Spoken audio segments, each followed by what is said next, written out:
Welcome to the Explainer. If you've ever had a big financial dream but felt kind of lost on how to actually make it a reality, well, you've come to the right place.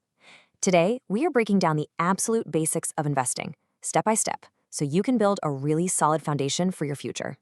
So let's just start with you. And I'm serious. Take a second and really think about it. What are you saving for?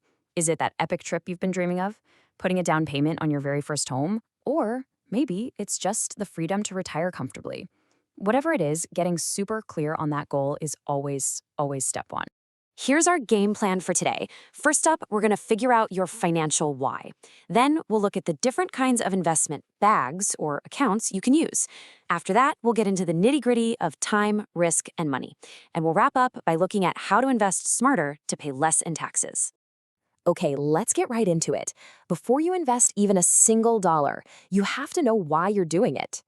Every single smart investment strategy out there starts with a crystal clear purpose. I know investment objective sounds a little formal, right? But all it really means is giving your financial dream a name. It's the reason you're setting this money aside. Think of it like the destination you're punching into your financial GPS. And this breaks it down perfectly. Your goals can fit onto a timeline. A short-term goal, like that holiday, is something you want in less than 3 years. Medium-term, like saving for a down payment, is maybe 3 to 10 years out. And then you've got your long-term goals, like retirement, which is 10 years or more away. Knowing this timeline is so important for what comes next. All right, so you've got your goal, you've got your timeline. Now, where do you actually put the money so it can get to work? This is all about picking the right bag or account. Think of these like the different tools in your investing toolbox. I absolutely love this analogy. See, an investment account, the plan, isn't the investment itself. It's just the shopping bag. The bag is empty until you decide what to put in it, whether that's stocks, bonds, or funds. It's just the container that holds everything. And here are some of the most common bags you'll find, and each one is designed for a specific job. You've got the RRSP, the Registered Retirement Savings Plan, which is, you guessed it, for retirement. Then there's the TFSA, or Tax-Free Savings Account, which is amazing for tax-free growth for pretty much any goal. The RESP is for education costs, and the new FHSA is built specifically for buying your first home. Picking the right bag for your goal is a total game changer. So we have our why and our where.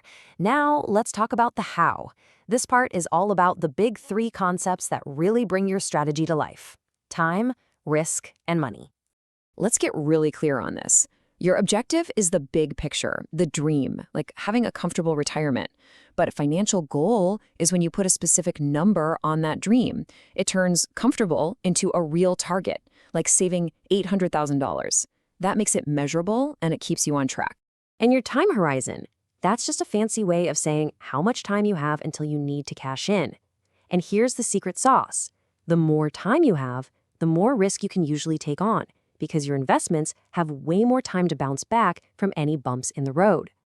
Let's make this real. Imagine someone named Martin. He gets an inheritance of $200,000, and he's got 7 years until he wants to retire. He invests it, and let's say he gets a pretty reasonable 4% return each year. What do you think happens? Boom! After just 7 years, his $200,000 could grow to over $263,000. That's more than $63,000 of pure growth. That is the magic of compounding. It's when your earnings start making their own earnings. It's literally how money can make more money, all by itself, over time. But hey, what if your timeline is shorter? Or you just can't stand the thought of the market going up and down? That's where guaranteed investments are perfect. They give you peace of mind because your initial investment is safe, and you often know exactly what return you're going to get. Now, the trade-off is usually lower returns, but for short-term goals or for people near retirement, that security is priceless. Okay, last section, we're on the home stretch. We've figured out our goals, we've picked our accounts, and we understand our timeline. Now for the really crucial part, making sure you actually get to keep as much of your investment growth as possible by being smart about taxes. This chart says it all, really. Not all the money you make from investing is treated the same by the tax man. Interest income gets hit the hardest. It's taxed at the same rate as your salary. Dividends get a bit of a better deal, but look at that third bar. The real winner, by a long shot, is capital gains. So how does that work? A capital gain is just the profit you make when you sell an investment for more than you paid for it. And here's the huge advantage. you only have to pay tax on half of that profit, 50%. That can make a massive difference in your after-tax returns over the years. And you know what? Even when an investment doesn't pan out, there can be a silver lining. If you have a capital loss, meaning you sold for less than you paid, you can use that loss to lower your tax bill. You can use it to cancel out other capital gains you had this year, or you can apply it to gains from the last 3 years, or even carry it forward to use in the future. So let's quickly recap the whole thing. Number 1, define your why with clear goals. Number 2, pick the right bag or account for that goal. Number 3, know your timeline, because that's going to guide your whole strategy. And number 4, be smart about taxes so you can keep more of what you earn. These are the 4 pillars for building your investment foundation. We've gone through all the core building blocks you need to get started. The foundation is there. So I guess the only question left is for you. What's the very first, small, simple step you're going to take today to get closer to your financial goal?